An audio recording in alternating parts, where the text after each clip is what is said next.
बज चुके हैं और ये अभी तक घर नहीं आए। ये मेरे साथ ऐसा व्यवहार पता नहीं क्यों कर रहे हैं। आखिर कमी क्या है मुझ में? ये कोई टाइम है घर आने का? कहाँ रह गए थे आप? पता है आपको मुझे कितनी ज्यादा फिक्र हो रही थी। और ये क्या, आपने फिर नशा कर रखा है? तुम कौन होती हो मुझसे क्वेश्चन करने वाली कि मैं कहाँ गया था, किसके साथ था, कितने बजे आया? ये मैं तुम्हें क्यों बताऊं? आप ऐसा क्यों कह रहे हैं?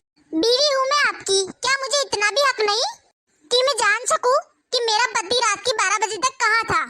मैं तुम्हें ये सब बताना जरूरी नहीं समझता।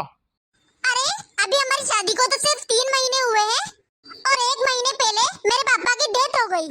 और ऐसे वक्त में तुम्हें मेरे साथ होना चाहिए, मेरे दुख को समझना चाहिए और ऐसे वक्त में तुम्हें मेरा साथ देना चाहिए, मेरे दुखों को बांटना चाहिए। लेकिन तुम तो मुझे और ज्यादा दुखी कर रहे हो और सुनाने में कोई कसर नहीं छोड़ते। आखिर मैं पूछती हूँ, मेरी गलती क्या है इन सब में जिसकी तुम मुझे इतनी बड़ी सजा दे रहे हो? आप सिर्फ मेरे दिल को जलाने के लिए जानबूझकर शराब पीकर आते हैं। हाँ, मैं जानबूझकर शराब पीता हूँ और आज से मैं हर वो काम करूंगा जिससे तुम्हें नफरत है। आप मेरी बात सुने। हाथ छोड़ो मेरा और दूर हटो मुझसे और मेरे पास आने की कोशिश भी मत करना। मैं आपके आगे हाथ जोड़ती हूँ, पैर पड़ती हूँ, प्लीज आप मेरे साथ ऐसा मत कीजिए। आखिरकार मेरी गलती क्या है ये तो बताएं। आखिर तुम जानना चाहती हो ना कि मैं तुम्हारे साथ ऐसा क्यों सलूक करता हूँ? तो सुनो, तुम तुम्हारी माँ से कह दो कि वो अपनी जमीन मेरे नाम कर दे, तभी मैं ये सारी बुरी आदतें छोड़ दूंगा और तुम्हें अपनी बीवी मान लूंगा। ये आप क्या कह रहे हैं जी? मेरी माँ के पास उस घर के अलावा और है ही क्या? तुम मेरे पति हो, तुम मुझे इस तरह से परेशान नहीं कर सकते। तुम मुझे मत सिखाओ, ये मेरी लाइफ है, जो मेरा दिल करेगा वही मैं करूंगा।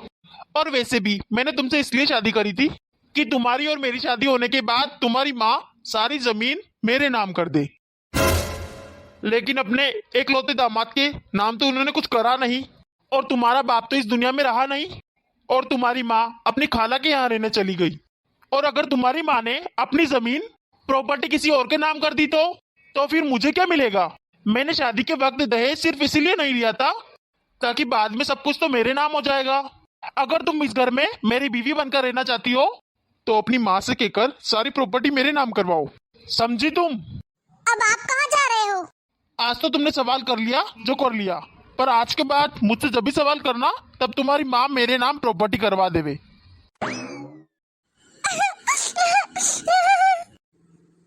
मैं क्या करूं? मुझे कुछ भी समझ नहीं आ रहा। मैं क्या करूं? मैंने कभी नहीं सोचा था कि ये लोग इतने लालची निकलेंगे। अभी मेरे पापा को मरे 1 महीना भी नहीं हुआ और ये लोग मुझे इतना परेशान कर रहे हैं प्रॉपर्टी के लिए।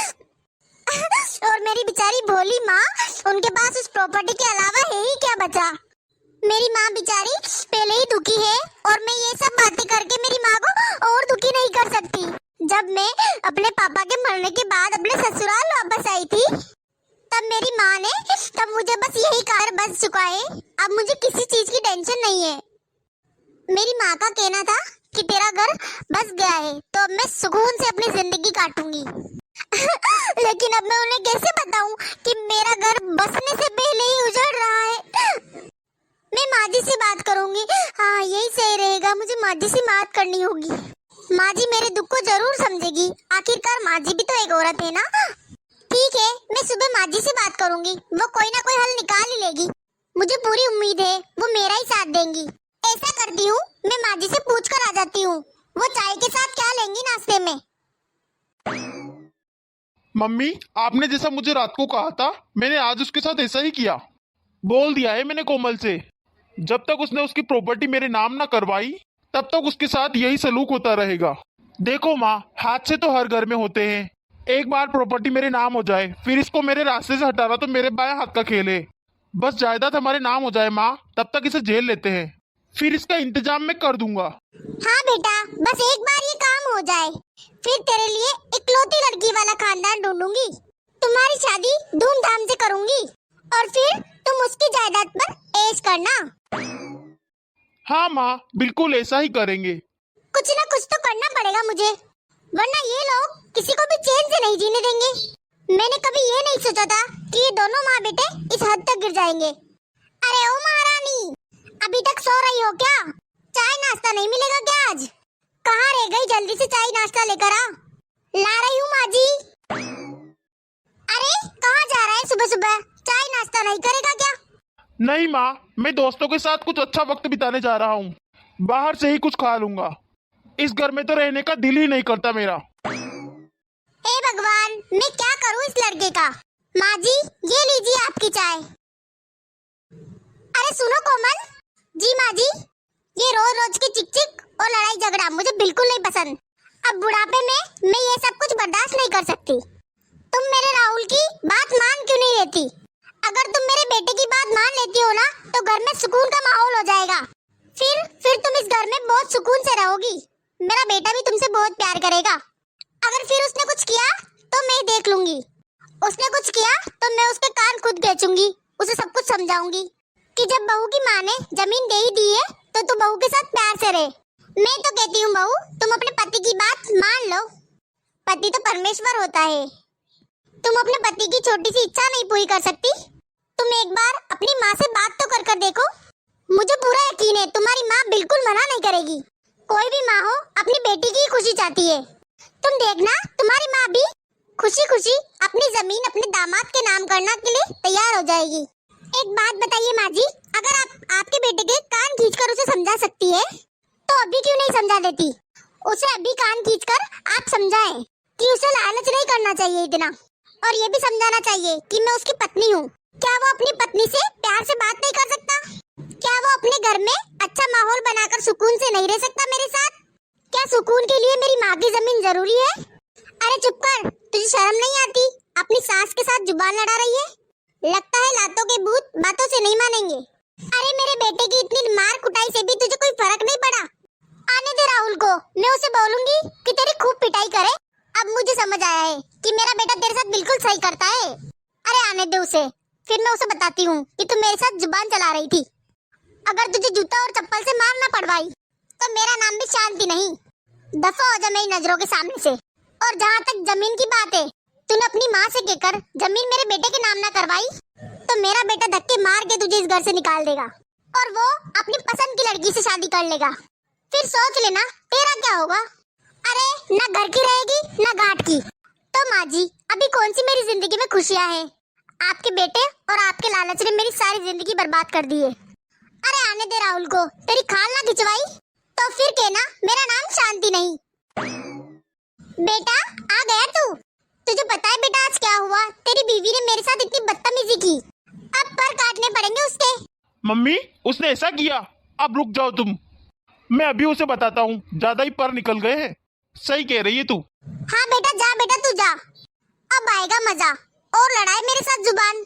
मेरा पति तो पहले ही शराब पी के मुझे मारता है, गाली गलौज करता है। मैं भी देखती हूँ और इससे ज्यादा क्या कर लेगा वो। तेरी इतनी हिम्मत, तू मेरी माँ से बहस कर रही थी?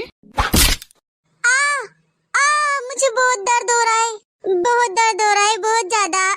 ये तो सिर्फ ट्रेलर था, पिक्चर अभी बाकी है। अगर आइंदा से तूने मेरी माँ को पलट कर जवाब दिया ना तो तेरी जान ले लूंगा मैं। पहले क्या कम तंग करता था मुझे, अब तो माँ जी के कहने पर ये। आज तो हद हो गई, आज तो इन्होंने मेरा सर ही फाड़ दिया। लगता है मुझे खुद ही उठ के बैंडेज करनी पड़ेगी। ये तो किसी काम के नहीं, ना मैं किसी से कुछ कह सकती हूँ। मैं क्या करूँ? ऐसे खोखले रिश्ते से तो अच्छा है कि मैं आजाद हो जाऊँ। जब से मैं इस घर में आई हूँ तब से तकलीफें झेल रही हूँ। बस अब और नहीं, अब मैंने फैसला कर लिया है। इन दोनों माँ बेटों को मैं सबक जरूर सिखा कर रहूंगी। अरे ओ महारानी, ये मेरा घर है, कोई होटल नहीं जो खा पी के तू चल पड़ी। आराम से तुम निकली जा रही हो। इस तरह तुम कहाँ जा रही हो? अरे बोल भी ना। बोलती क्यों नहीं? बोल भी। बोलती क्यों बंद हो गई? माँ जी, मैं इस घर की बहू हूँ, कोई गुलाम नहीं जो हर चीज आपसे पूछ कर करूँ। अच्छा, अब तेरी इतनी हिम्मत हो गई है जो मुझे बिना बताए, जबकि मुझसे परमिशन भी नहीं ली। आने दे राहुल को, फिर बताती हूँ मैं तुझे। इतनी मार का भी तेरे ऊपर असर नहीं हुआ। जरा सब्र करो।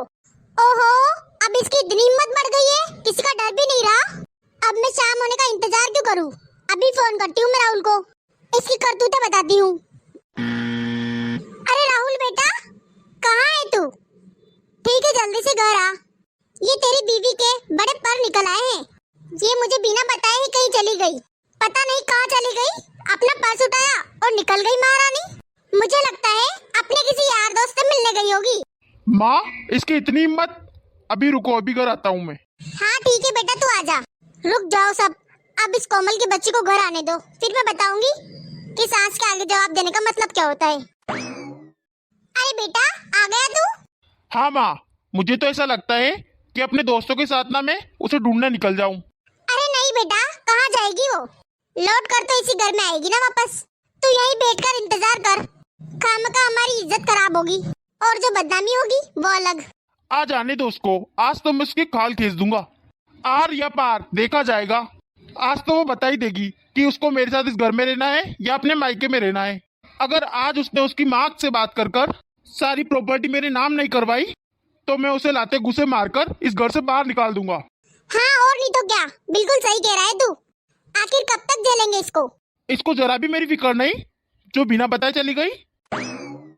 आ गई तुम? कहाँ गई थी? लगता है तुझे मार खाने की आदत पड़ गई है, इसीलिए तेरे कदम ज्यादा ही चल रहे हैं। हाँ बेटा, पूछ इससे, किससे पूछ कर गई थी ये? और किससे मिलने गई थी? ये हमारा घर है, कोई होटल नहीं कि जब मन किया चली गई, जब मन किया आ गई। हाँ माँ, आज तो मैं इससे एक एक हिसाब लूंगा ताकि इसको पता चले कि मेरी माँ के साथ जुबान चलाने की कीमत क्या होती है। हाँ हाँ बेटा, मार इसको। रुक जाइए मिस्टर राहुल, मार खाने की जरूरत आपको है, आपकी बीवी को नहीं। ये क्या, तुम्हें शर्म नहीं आती तुम्हारी बीवी के ऊपर हाथ उठाते हुए? और तुम माँ जी, तुम तो एक औरत हो, फिर भी एक औरत को मार पड़वाती हो, शर्म नहीं आती? वो जस्ट शट अप, जो भी कहना सुनना है थाने जाकर कहना। कांस्टेबल, अरेस्ट करो इन्हें। अरे इंस्पेक्टर साहब, सुने तो सही, हमारी बात तो सुने। ऐसा कुछ भी नहीं है जैसा आप देख रहे हैं। अरे कोमल बेटा, तू ही समझाना इन्हें बता कि इन्हें कुछ गलतफहमी हो रही है। अब तो आप जेल में जाकर ही हिसाब किताब करती रहिएगा कि किसने किसको मारा। थाने में सब कुछ पता चल जाता है कि क्या सच है और क्या झूठ, और कौन मार खाने के लायक है और कौन नहीं। अरे कोमल बहू, अरे मेरी प्यारी बहू, ये सब क्या हो रहा है? अरे तू कुछ बोलती क्यों नहीं? ये क्या हो रहा है बेटा? घर में छोटी मोटी नोकझोंक तो होती ही रहती है, इसका मतलब ये तो नहीं होता बहू कि तू पुलिस बुला ले। क्या कहा माँ जी आपने कि हर घर में छोटी मोटी नोकझोंक होती है? आपके बेटे ने मुझ पर हाथ उठाया और मेरा सर फाड़ दिया, ये आपके लिए छोटी मोटी नोकझोंक है? और आपने भी मुझे कितना कुछ सुनाया है, आप लोगों ने कितनी गालियां दी है मुझे, यहाँ तक कि आपने तो मेरे खून तक का प्लान बना लिया। ये आपके लिए छोटी मोटी नोकझोंक है, जबकि ये आपके सामने मुझे मारता पीटता था तब आपको कुछ नजर नहीं आता था। आज आपकी असलियत पुलिस के सामने आ रही है तो आप इसे छोटी मोटी नोकझोंक कह रही है। और तुम मिस्टर राहुल, तुम्हारे दिए हुए सारे जख्म सूद समेत तुम्हें वापस लौटाऊंगी। अभी तो ये सिर्फ टेलर है, आगे देखो मैं क्या करती हूँ। कोमल, तुम मेरे साथ ठीक नहीं कर रही, वाकई तुम मेरे प्यार के लायक थी ही नहीं। मैं क्या तुम्हारे काबिल बनूं? तुम ही मेरे काबिल नहीं हो, तुम मुझे डिजर्व ही नहीं करते थे। तुम तो एक नंबर के बेरोजगार, नकारा, नामर्द इंसान हो। तुम्हें मेरी माँ की प्रॉपर्टी चाहिए थी ना, अब जेल में जाकर आराम से प्रॉपर्टी लेना, समझे? जेल में जाके अपने सारे शौक पूरे करना। अब मुझे ना तुम्हारा प्यार चाहिए ना ही तुम्हारा नाम। ले जाइए इंस्पेक्टर साहब इसे, और मैं बहुत जल्द तुमसे थाने में मिलने आऊंगी तलाक के कागजात लेकर। चलो मेरे साथ। मैडम, आपको किसी भी चीज की जरूरत हो तो मुझे बेझिझक कह सकती हैं। अपना ख्याल रखिएगा। थैंक यू इंस्पेक्टर साहब।